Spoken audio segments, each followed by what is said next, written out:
Virgin Hopey Girl was found hanging beneath a sign that read White Land, until a gunslinger cut her down. They say she hung there for a whole day, maybe more. The sun beat down on that patch of dirt like a hammer on an anvil, and the sign, it was just a crude piece of wood, painted with sloppy white letters nailed to a cottonwood tree. White Land. That's all it said. And beneath it, she dangled. Not dead, not yet. That wasn't the point. Death was too quick, too easy. This was a message. This was a warning. Her feet were just a few inches off the ground, close enough that when the wind blew, her toes would scrape patterns in the red dust. The rope wasn't around her neck to kill, but looped under her arms, tight enough to bite deep, to cut off the feeling in her hands, to make every breath a chore. She was young, maybe 15, maybe 16. Hard to tell. Starvation and fear had whittled her down to bone and shadow. Her dress, once probably decorated with the symbols of her people, was torn and stained. The colors faded to a uniform gray-brown, the color of the dust that covered everything. Her black hair was a tangled mess, caked with sweat and grime, hanging over her face like a shroud. You could see the bruises on her face, dark purple smudges against her copper skin. One eye was swollen shut, but the other was open. It just stared out at the flat, empty horizon, past the sagebrush and the heat shimmer. It wasn't seeing anything, or maybe it was seeing everything. The men who did this, they'd done their work and left. They were probably in the nearest town, drinking whiskey, laughing about it, telling the story of how they'd put the little savage in her place. A few people passed by on the trail.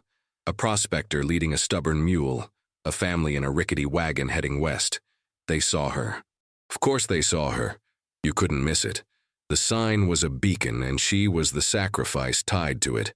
But they just looked away, spat in the dust, pulled their hats down a little lower and spurred their animals on a little faster. It wasn't their business.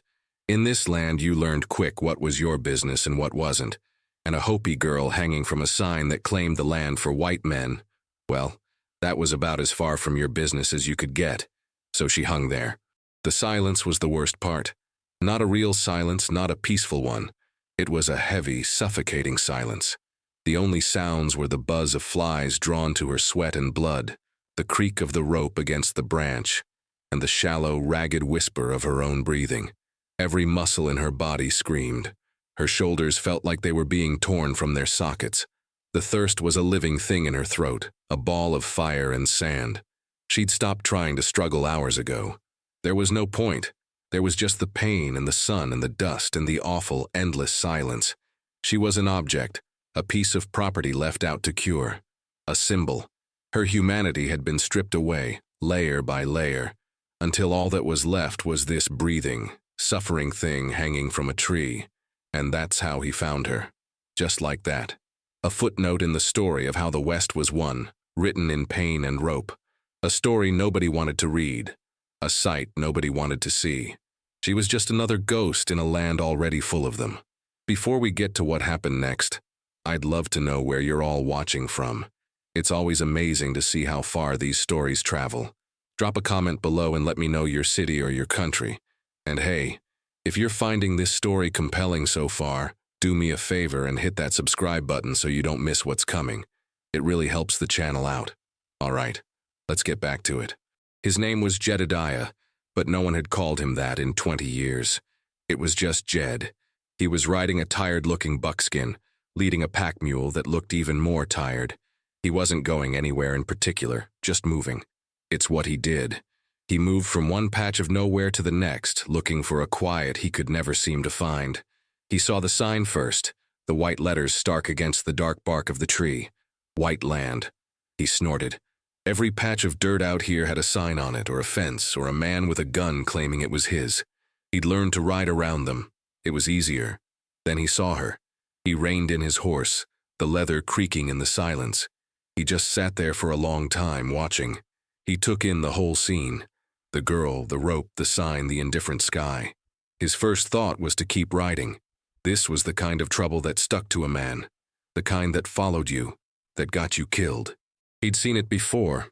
A man gets involved and next thing you know he's face down in the dirt with a bullet in his back for a cause that was never his. He had a rule. A simple one. Don't get involved. It had kept him alive this long. He nudged his horse with his heels, ready to move on. But the horse didn't move, and Jed didn't really push it. He just sat there, his eyes fixed on the girl, on the slight, almost imperceptible rise and fall of her chest. She was alive. That changed things. Or maybe it didn't. Maybe it made it worse. He let out a long, slow breath, the air rasping in his dry throat. He looked at the sun, then back at her. He thought about the men who did this. He could picture them. Loud, beefy men with sunburnt necks and cruel smiles. Men who saw weakness as an invitation. He'd met 100 of them, 1,000. He hated them. He hated them with a quiet, burning intensity that he kept banked deep inside him like a coal. But he wasn't a hero. He wasn't looking for a fight. He was just a man trying to outrun his own ghosts. He cursed under his breath, a low, gravelly sound. Damn it all. He swung his leg over the saddle and slid to the ground, his boots sinking into the soft dust. The movement was slow, deliberate, as if he were fighting his own body. He walked over to the tree, his spurs making no sound in the dirt. The girl didn't move. Her one open eye didn't flicker. He wasn't sure she even saw him. He stood in front of her, so close he could smell the fear and sweat on her, the coppery tang of blood. He reached out, not to her, but to the rope. It was thick, coarse, and tied with a sturdy knot. He pulled a knife from the sheath on his belt. The blade was worn, sharpened so many times it was half its original size, but it was still keen. He didn't say a word. No comforting phrases, no promises. He just sawed at the rope. It was tough, biting into the fibers. It took a few moments. The rope snapped with a dull thud, and she fell. He wasn't ready for it, but his body reacted. He dropped the knife and caught her. She was lighter than he expected, like a bundle of sticks. Her head lolled against his shoulder. A small, broken sound escaped her lips. It was the first sound he'd heard from her. He held her there for a second, awkward and stiff. He was a man who was used to the weight of a rifle, a saddle, not a person. He didn't know what to do. He couldn't just leave her here. They'd just come back and string her up again, or worse. He looked around at the empty land as if it held an answer. It didn't. There was only him, and the girl, and the trouble he'd just bought for himself. With a grunt, he lifted her and carried her to his horse. He draped her over the saddle in front of him and mounted up. She was limp, a dead weight. He picked up his knife, wiped it on his pants, and put it away. He looked one last time at the sign, at the severed rope hanging from the branch. Then he turned his horse and rode away, heading for the broken hills where a man could disappear, if he was lucky. He found a place he knew, a shallow cave carved out of a sandstone cliff by wind and time. It wasn't much, but it was hidden and out of the wind. He laid her down gently on his bedroll near the mouth of the cave. She didn't stir. Her breathing was shallow, a faint flutter in her chest. For a moment, he was afraid he'd been too late. He put his fingers to her neck, feeling for a pulse. It was there, thready and weak, but there. He went about his work with a grim, practiced efficiency. He gathered brushwood for a fire, stacking it just inside the cave where the smoke wouldn't be easily seen.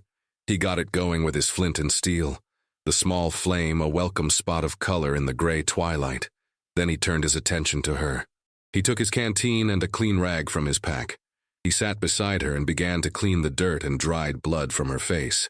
His hands were large and calloused, used to handling reins and iron, but he tried to be gentle. He wiped away the grime, revealing the sharp lines of her cheekbones, the delicate curve of her jaw. The bruises were stark and ugly. He moved to the rope burns under her arms, dabbing at the raw, chafed skin. She flinched, a low moan escaping her lips, but she didn't wake. When he was done, he unwrapped a small tin of salve from his pack. It was something he made himself, from pine tar and herbs. It smelled sharp and medicinal. He smeared it over the worst of her wounds. He worked in silence, the only sounds the crackle of the fire and his own steady breathing. This was a ritual he understood. Tending to wounds, whether on a horse or a person, it was all the same. It was a practical problem that required a practical solution. There was no sentiment in it. It was just work that needed doing. Once he was satisfied she was as comfortable as he could make her, he started on dinner. He didn't have much. A can of beans, a strip of dried venison, an onion. He chopped the onion and the jerky with his knife, threw them into his small, blackened pot with the beans and some water, and set it on the fire to heat. The smell of it, plain and savory, filled the small cave. He sat on the other side of the fire watching the stew bubble, cleaning his pistol with an oily rag.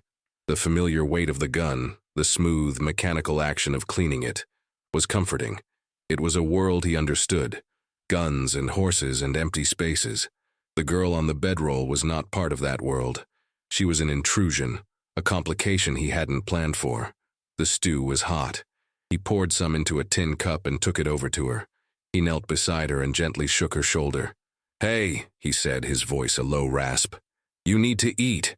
Her one good eye fluttered open. It took a moment to focus on him. He saw a flicker of fear in it, raw and animal. She tried to scramble back, away from him, but she was too weak. "Easy," he said, holding up the cup. "Just food." He held it out to her. She stared at it, then at him, her eye wide with suspicion. He didn't say anything else. He just waited. After a long minute, she slowly, shakily, reached out and took the cup. Her hands trembled so badly she almost spilled it. She brought it to her lips and began to eat, scooping the beans out with her fingers. She ate like a starving animal, fast and desperate, not seeming to care that it was hot. He watched her for a moment, then went back to the fire and served himself. They ate in silence, separated by the dancing flames. When she was done, she set the empty cup down. She pulled the blanket he'd given her up to her chin and turned her face to the cave wall. He took the cup, rinsed it out, and went back to his spot. The fire crackled. The night deepened outside. Trust wasn't something you talked about. It was something you built, one small, necessary action at a time. A cup of stew, a clean wound, a warm fire in a cold world. A few days passed in that silent routine. He would hunt, check his snares, and patrol the area around the cave, while she mostly slept. He could see her strength slowly returning. The swelling around her eye went down, and the color started to come back to her face. She still didn't speak, not a single word. She just watched him with those dark, cautious eyes. The silence between them was thick, but it was no longer the silence of strangers. It was something else, a shared space carved out of the wilderness. The past started to surface, not in conversations, but in broken fragments and quiet moments. One afternoon, he was sitting by the fire, stitching up a tear in his leather saddlebag. It was a clumsy job, his big fingers awkward with the needle. He swore under his breath as he pricked his thumb for the third time. He looked over and saw her watching him. She got up, came over, and held out her hand. He hesitated, then passed her the needle and the leather. Her fingers, though still thin, were nimble and sure. She stitched the tear with small, even stitches, her movements precise and economical. "Where'd you learn to do that?" he asked, his voice startling in the quiet. She didn't look up from her work. She just shrugged. "My mother," she whispered. Her voice was hoarse from disuse, barely audible. It was the first time she'd offered a piece of herself. Later that night, as he was cleaning a rabbit he'd caught, she pointed to a long, jagged scar on his forearm, half hidden by his sleeve. "What's that from?" she asked, her voice a little stronger this time. He stopped what he was doing and looked down at the scar as if he'd forgotten it was there. He didn't have a story prepared, no easy lie. So he just told her the truth, blunt and unadorned. "Fire," he said. "My family's place, back in Missouri." He didn't elaborate. He didn't talk about the smoke, the screams, the heat that felt like it was melting his skin. He just stated the fact. "My folks, my little brother, they were inside." He ran his thumb over the puckered skin. "Got this pulling my brother out, didn't work." He looked up at her. Her face was unreadable in the firelight. He expected pity, or maybe fear. He got neither. She just nodded, a slow, solemn gesture of understanding. A few days later, it was his turn to ask. He saw her tracing patterns in the dirt with a stick. They were symbols he didn't recognize, complex and beautiful. "What's that?" he asked. She looked up, startled. "My home," she said. She pointed to one of the symbols. "This was our house, on the mesa. The cornfields were here." She drew a series of lines in the dirt. "They came one morning. The men with the sign." Her voice faltered for a moment. "They said the land belonged to them now. They had papers. My father, he told them the land does not belong to anyone. It belongs to the earth. He would not leave. She stopped drawing, the stick held tight in her hand. They came back the next day. They burned the fields. They took me. She didn't cry. Her voice was flat, matter-of-fact, as if she were recounting a story that had happened to someone else. He didn't know what to say. "I'm sorry" felt cheap and useless. So he just sat there listening, bearing witness to her pain. It wasn't a connection forged in comfort or kindness. It was a rough-hewn bridge built from the wreckage of their pasts. They were two broken things, sitting by a fire in the middle of nowhere, recognizing the shattered pieces in each other. They had been in the cave for over a week when the first real threat appeared. Jed had been scouting the ridge above their camp, watching the trail below when he saw them. Two men, prospectors by the look of them, shabby clothes, scraggly beards, leading a pair of mules laden with equipment. They were following the small creek that ran past the base of the cliff, the same creek he and the girl used for water. He cursed silently. He'd been careless. He should have known someone would eventually follow the water source. He scrambled back down to the cave, moving quickly and quietly. She was by the fire, mending one of his shirts. She looked up as he entered, her eyes questioning. "Trouble," he said, his voice low and tight. "Two men, down by the creek. Get your things." His words were clipped. No time for explanations. She didn't ask any questions. She just moved, stuffed the blanket and the tin cup into his bedroll, stamped out the fire with her boot, smothering it with dirt. Raw, survivalist unity. They were a team now. He grabbed his rifle, checked the load. "Stay back in the shadows," he told her. "Don't make a sound." He crept to the mouth of the cave, peering out from behind a large boulder. The men were closer now. He could hear their voices, rough and grating, echoing off the canyon walls. "I swear I saw smoke up this way, Earl," one of them said. "Ain't nobody been up in these hills for years," the other one grumbled. "Probably just your eyes playing tricks on you again." "No, I saw it. And look here." The first man pointed to the ground. Jed's heart sank. He'd left footprints near the creek this morning. A stupid mistake.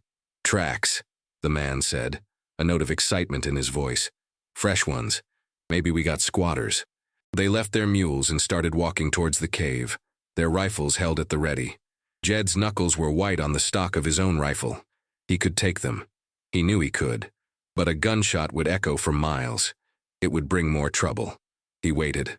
Let them get closer. The girl was pressed against the back wall of the cave, a shadow in the shadows. He saw her hand close around a fist-sized rock. Good girl. The men were at the entrance now, squinting into the darkness. "Hello?" The first one called out, his voice trying to sound friendly but failing. "Anyone in there?" Silence. Jed held his breath. The man took a hesitant step inside. His eyes were still adjusting to the gloom. "Smells like a fire," he said to his partner. "Someone's been here, all right." He took another step. Jed moved. He didn't raise his rifle. He just stepped out from behind the boulder, a dark shape materializing out of the darkness. The man yelped, stumbling backward in surprise. "Whoa there, friend," he stammered, raising his hands. His partner outside brought his rifle up. "Easy," Jed said, his voice a low growl. "Just move on. This place is taken." "Now, hold on," the first man said, his fear turning to bluster. "This here is free country. We ain't hurting no one." "You're on my claim," Jed lied. "And I don't like visitors. So you and your friend can turn around and walk away. Or you can be carried away. Your choice." The threat hung in the air, cold and sharp. The man looked at Jed's face, at the dead calm look in his eyes, at the rifle held loosely but purposefully in his hands. He looked back at his partner. The partner slowly lowered his rifle. "All right, mister. All right. No need for trouble," the first man said, backing out of the cave. We're going."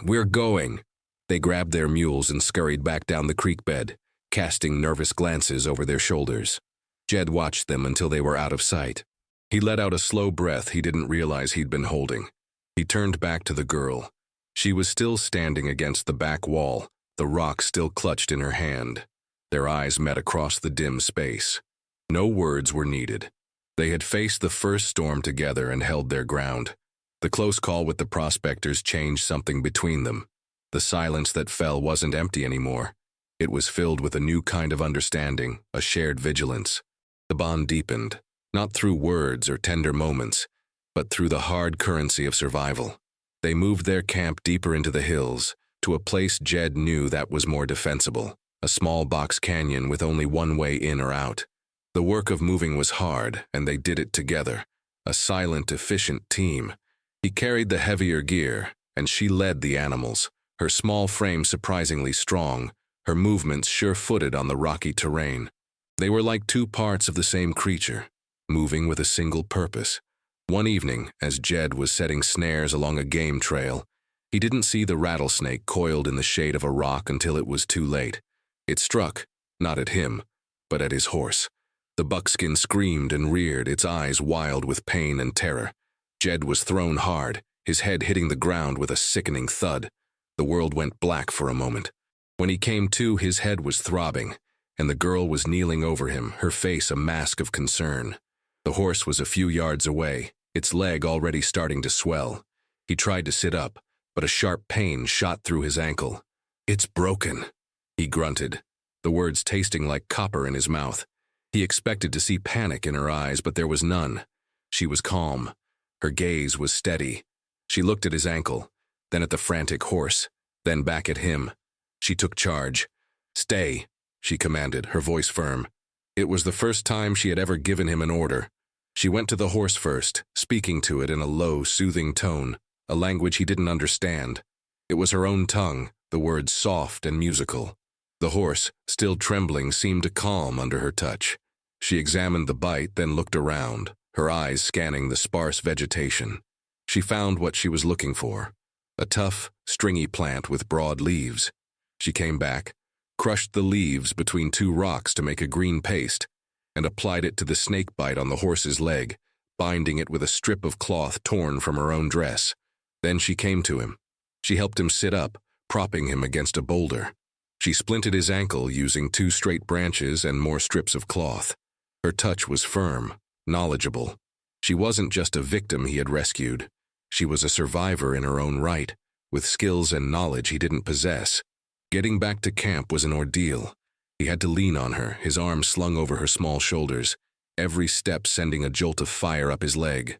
She bore his weight without complaint, her breath coming in steady pants, her jaw set with determination. He was the gunslinger, the protector, but in that moment, she was the one saving him. They were 2 pillars holding up the same collapsing roof. Back at the camp, she tended to him and the horse with a quiet focus. She made him a bitter tea from some root she'd dug up, which dulled the pain in his head and ankle. She checked the horse's poultice. She built up the fire. She did all the things he usually did, all without a word of complaint or hesitation. That night, as he lay by the fire, his leg propped up, he watched her. She was sitting on the other side of the flames, sharpening a stick with his knife, her face illuminated by the flickering light. She wasn't a girl anymore. Not really. She was a force, honed by hardship into something as tough and resilient as the desert itself. He was the stone, cold and hard. She was the fire, the thing that gave warmth and light and had the power to reshape the stone itself. After a week, Jed's ankle was strong enough to ride on, but they were almost out of flour and salt.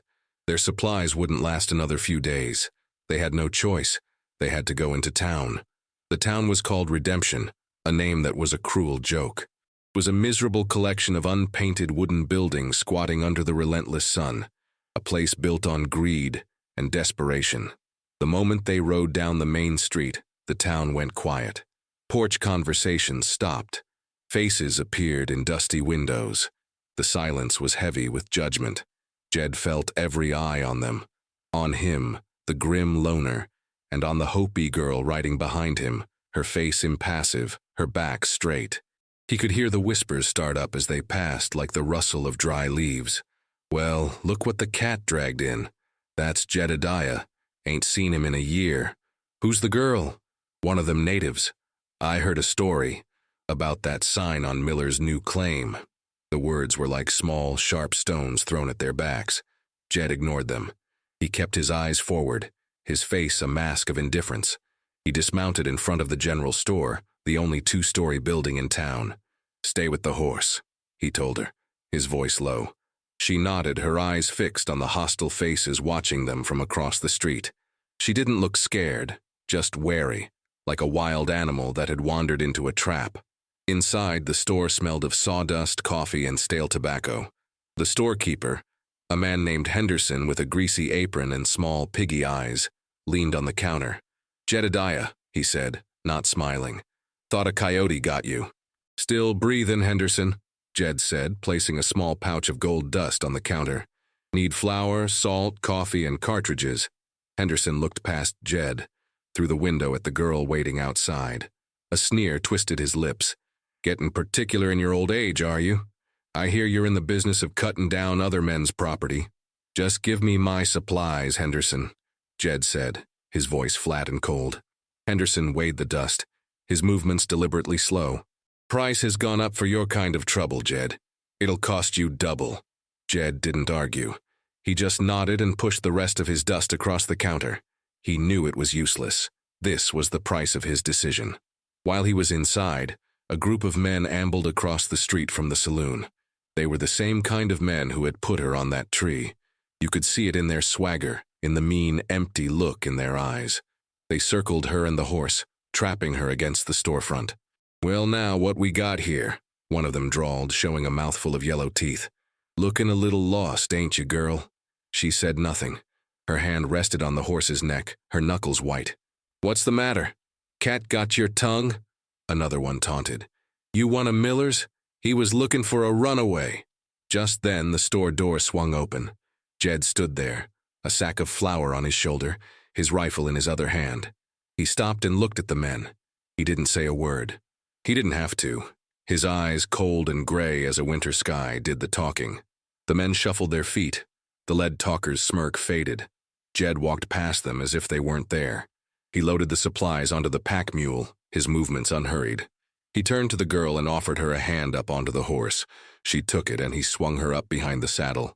He mounted up, took the reins, and without a single backward glance at the men or the town, he rode them out, leaving a cloud of dust and silent, hateful stares behind them. They didn't get far, maybe 5 miles out of town, on the trail that wound through a narrow, rocky canyon. Jed had known they would be followed. The arrogance of men like that wouldn't let them walk away. He heard the sound of hoofbeats behind them, fast and purposeful. He reined in his horse and turned to face them. There were 4 of them, the same men from outside the store. The one in the lead was a big, fleshy man with a handlebar mustache and a proprietary scowl. This had to be Miller. "That's far enough, Jedediah," Miller called out, his voice full of false authority. He and his men spread out, blocking the trail. Jed pushed the girl off the horse behind him. "Stay behind me," he whispered. She scrambled behind a large rock, peering over the top. Miller rode a few steps closer. "I'll say this only once," he said, puffing out his chest. "That girl is my property. I paid a good price for her from a tribe up north. You're a thief. You stole what's mine." Jed had spent his life walking away. His personal code was simple: mind his own business, stay uninvolved, survive. That code had kept him alive, but it had also hollowed him out, leaving him with nothing but the dust on his boots and the ghosts in his memory. He looked at Miller, at the smug certainty on his face. He looked at the other men, their expressions a mix of malice and excitement. And then he thought of the girl, Anaba, huddled behind the rock. He thought of the rope burns and the bruises, of the quiet way she stitched his saddlebag, of the steady calm in her eyes as she'd splinted his leg. Something inside him, a line he had drawn in the sand of his own soul, was about to be crossed. "She ain't property," Jed said.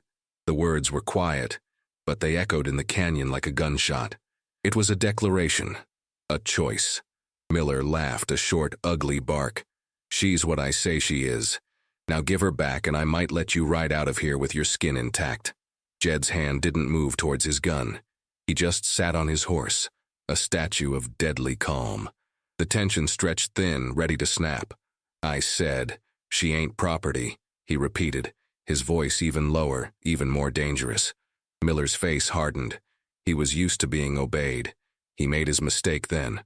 He spurred his horse forward, reaching out as if he was going to grab the girl himself from behind the rock. Jed moved. It was a blur. One moment his hand was resting on his thigh. The next his pistol was in his hand, and fire and smoke erupted from the barrel. The shot was deafening in the enclosed space.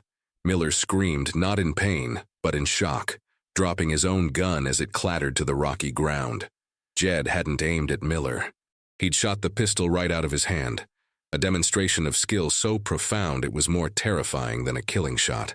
The other men froze, their hands hovering near their own weapons. One of them, younger and dumber than the rest, decided to be a hero. He drew his gun. Jed's pistol barked again, a second final punctuation mark. The young man cried out and fell from his saddle, clutching a leg that was suddenly bleeding. It wasn't a fatal wound. It was a message. Purposeful, blunt, final. "Get," Jed said. The single word was colder than a winter grave. Miller, his face pale, stared at his tingling hand, then at his man writhing on the ground, then at the smoking barrel of Jed's pistol. He gathered his reins, turned his horse, and fled, the remaining two men scrambling to follow him, dragging the wounded man's horse behind them. Jed sat there until the sound of their hoofbeats faded away. He had finally gotten involved. The quiet he had been searching for was gone forever, replaced by the loud, clear ringing of a line being crossed. They rode back to the box canyon in silence. The violence on the trail had changed the air between them, stripping away the last layers of caution and leaving something raw and real in its place. He was no longer just her rescuer, and she was no longer just his charge. He was her protector, and she, in some way he couldn't yet name, was his purpose. That night the fire seemed to burn brighter, holding the vast, dark desert at bay. Jed was cleaning his pistol, the familiar ritual a comfort after the day's chaos. He hadn't said a word about what happened, and she hadn't asked. There was no need. She had seen it all. She was sitting across from him, her knees drawn up to her chin, watching the flames. For a long time, the only sounds were the crackle of the fire and the metallic click of Jed oiling his gun. Then she spoke. Her voice was soft, but it carried across the fire with perfect clarity. "My village was on the third mesa," she began, not looking at him, but at the dancing fire, as if the story were written there. In the morning, the sun would hit the stone houses, and they would look like they were made of gold. My father was a weaver. He taught me how to find the colors in the plants, red from the cactus fruit, yellow from the rabbit brush. She paused, and he could see her home in his mind's eye, a place of sun and stone and color. He used to say that a story is like a thread. You have to be careful with it or it will break. She finally looked at him, her dark eyes reflecting the firelight. "The men who came, the ones with the papers, they wanted our spring. They said the government had sold it to them. My father told them that no one can sell water. Water is the blood of the earth. It belongs to all." Her voice was steady, a simple recounting of facts. There was no self-pity in it, only a deep, abiding sorrow. "They left, but they came back. They didn't come for the water that time. They came for me. They said I was payment. For my father's defiance. They tied his hands. They made my mother watch as they put me on a horse." She took a deep, shuddering breath. "They gave me a new name. They called me Girl, or Squaw, or just you. Names that meant I was nothing. A thing." Jed stopped cleaning his gun. He laid it gently on the ground beside him and gave her his full attention. He listened as she pulled the last, most painful thread of her story. "When they hung me from that tree, under that sign, it was the last of it. They were trying to erase me, to make me into what they called me." She fell silent. The fire popped, sending a shower of sparks into the night sky. He waited. He knew there was more. "That is not my name," she said, her voice gaining a new strength, a new resonance. She looked him straight in the eye, and for the first time, he saw not a victim, but a warrior, a survivor. "My name is Anaba." He let the name settle in the air between them. It felt solid, real. He had cut her down from a tree, but she had just given herself back her own life. He nodded slowly, a gesture of respect, acknowledgement. "Anaba," he said. He tried the name out, his rough voice softening around the syllables. It was a grounding thing, a promise. By saying her name, he was seeing her, all of her. The girl from the mesa of golden stone, the daughter of the weaver, the survivor who now sat before him, whole and unbroken in the firelight. The next morning, Jed knew he couldn't stay. His path was a lonely one, marked by violence and flight. To keep her with him would be to condemn her to that same life. But he also knew he couldn't leave her in the box canyon forever. It was a shelter, not a home. He had a memory of a place he'd stumbled upon years ago and never forgotten, a place that felt untouched. He packed their meager supplies, and they rode for 2 days, heading deeper into the wilderness, away from trails and towns and the memory of men like Miller. He led her to a hidden valley, nestled between 2 towering mesas. It was a secret place, accessible only through a narrow, winding passage that was almost invisible from the outside. Inside, the world changed. A small, clear spring trickled from the rocks, feeding a patch of earth so green it hurt the eyes. Cottonwood trees grew along the spring, their leaves rustling in the breeze. It was a pocket of life in the middle of the harsh, unforgiving desert, a place to make a beginning. He dismounted and helped her down. She looked around, her eyes wide with a quiet awe. It looked like a piece of her old home, a memory made real. "No one will find you here," Jed said. It wasn't a question. It was a fact. The place was a fortress, provided by nature itself. He reached into his saddlebag and pulled out a small, heavy cloth sack. He handed it to her. She opened it. Inside were corn seeds, plump yellow kernels, the kind he'd paid a premium for in that miserable town, the kind she had drawn in the dirt. "You can make a start here," he said. It was all he could offer. Not protection forever, not a life with him, but a chance. A seed. She looked from the seeds in her hand to the rich soil at her feet, then up at him. There were no words for the gratitude, for the understanding that passed between them. It was too deep for language. She clutched the bag of seeds to her chest. Then she knelt down. With her bare hands, she cleared a small patch of earth, pulling away the weeds and loosening the soil. Her fingers worked with a deep, instinctual knowledge. Then, she took a single seed from the bag and pushed it gently into the dark, damp earth. She covered it over, patting the ground with the palm of her hand. It was a prayer, a declaration, an act of defiance and hope. She was planting her future. She was planting herself back into the earth that had been stolen from her. Jed watched her for a long moment. He saw the girl planting the seed, and he saw the woman she would become, the fields she would grow, the home she would build in this secret, sacred place. His part in her story was over. He had cut the rope, and now she was free to grow towards the sun. He turned without a word, swung himself up onto his horse, and rode back through the narrow passage, not once looking back. He left her there, with the water, the soil, and a bag of seeds. He left Anaba to begin again. If you enjoyed this story, please give this video a like and hit that subscribe button for more tales just like this one. We appreciate your support.